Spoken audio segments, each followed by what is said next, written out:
Hey guys, Drifter here. Welcome to Black Ops 2 In Depth. In today's episode, we're going to be talking about mistakes, or the wired versus wireless controller debacle. If you haven't noticed, that video is no longer available on YouTube. I took it down, and today I'm here to tell you why I took it down. The gameplay that you're seeing is me using the MP7 with my little ghost camo. It's one of the few camos that I like. I was originally going to use this footage to compare to the Rapid Fire Peacekeeper, but I like my Rapid Fire Peacekeeper gameplay so much better, so I'm just tossing it in here today to keep it Call of Duty centric while I talk about the mistakes in that particular episode of In Depth. The first thing that I wanted to say is that being wrong is not necessarily bad. Especially in our educational system, you're taught that everything is about being right. You want to be right, you want to be right. If you're wrong, that's bad. You lose points, you're not as smart as other people, it's not as competitive, it's not a good thing. But in the really real world, especially in the scientific world, if you're wrong, that means there's something yet to be learned. You can still improve, you can learn something new, you can prove a new formula, you can kind of buck the system, and that's a very good thing. But in that particular instance, when I presented data, being wrong was actually a bad thing because I was presenting misleading data. There were a lot of flaws with my testing, with my presentation, and that's what we're going to be talking about today on In Depth. We're going to be going in depth on that. And the two big problems with the video was, number one, my test was limited and it was flawed, and number two, the presentation of the data was confusing and sloppy. Data, no matter how accurate it is or how telling it is no use, is not useful to anybody unless you can actually present it and kind of make a story or some sort of recommendation or conclusion out of your data. So the first thing we're going to talk about today is the testing flaws. This is the part that I don't think quite a lot of people got, is that I was limited in the accuracy of my measurements. I could only measure to 1/60th of a second, which doesn't sound like a big difference, but when we're dealing with microseconds, nanoseconds, milliseconds here on these controllers, that really stacks up, because that is, if I'm not mistaken, 0.0166666 milliseconds, and that kind of adds up. Not milliseconds, regular seconds, or 16, 18 milliseconds, and that kind of adds up. So I'm getting some errors in my test because of that, and I'm doing this with a camera that's running at 60 FPS.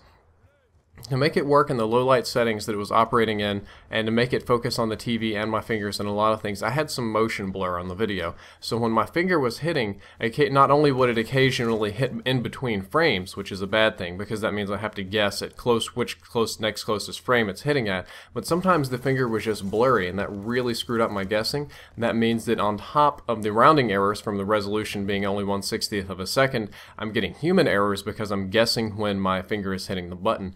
The next biggest flaw that I had is that I was only testing on one Xbox. I was only testing on the newest Xbox, the Xbox Slim. I had a lot of people come forward in private messages and on Twitter and say that they have an older Xbox and it's definitely delayed, or that this particular generation of Xbox, or I've had some professionals come forward and say that some Xboxes perform better than others. And I'm like, well, this is a problem because I didn't test those. Also had a lot of people come forward and say that I should have tested multiple controller chipsets. I'm like, well, what the hell are you talking about here? I assumed that, the newer controllers might be somewhat better, manufactured better, they've had 10 years to improve, well, not 10, about 8 or so.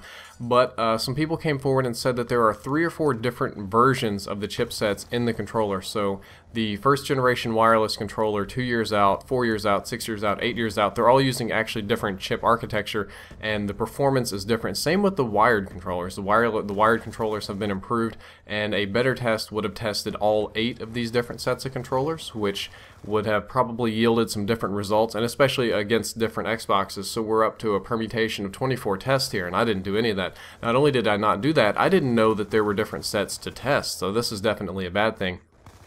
The wireless controllers, I also only tested while they were on full battery. I had them good and charged, and I thought that I'd just test them under ideal conditions because I perhaps erroneously assumed that most gamers would play on a charged controller. Again, had lots of people messaging me saying whenever their controller starts losing juice, when the batteries are low, when they get all crusty and corroded, that the signal starts delaying more and more and more and more, and the wireless gets slower and the wired gets much more preferred. And I didn't even think to do this, I just assumed that nobody would be doing that, so that would also be a test that I would need to do. And perhaps one of the biggest problems that I had was that the menu transition was not instant. I thought that it was instant. It was really fast when I looked at it just visually. I couldn't really tell until I slow it down to super slow motion. I thought the menu popped up more or less as soon as I hit the button. That wasn't, unfortunately, true. What it does is it pops up after a delay. It has a transition I probably should have showed the slow motion footage, but it kind of fades in a little bit. It fades in pretty quickly, but the problem with that is that it's sometimes a subtle transition. And what was going on is I would have to watch very, very closely to see if the screen would fade or if it would start to transition or move or something like that. So we're adding in more human error here of me watching the screen trying to estimate when the transition starts and when the response begins. So we're kind of compounding errors into this test, and if you haven't noticed, this isn't a good thing.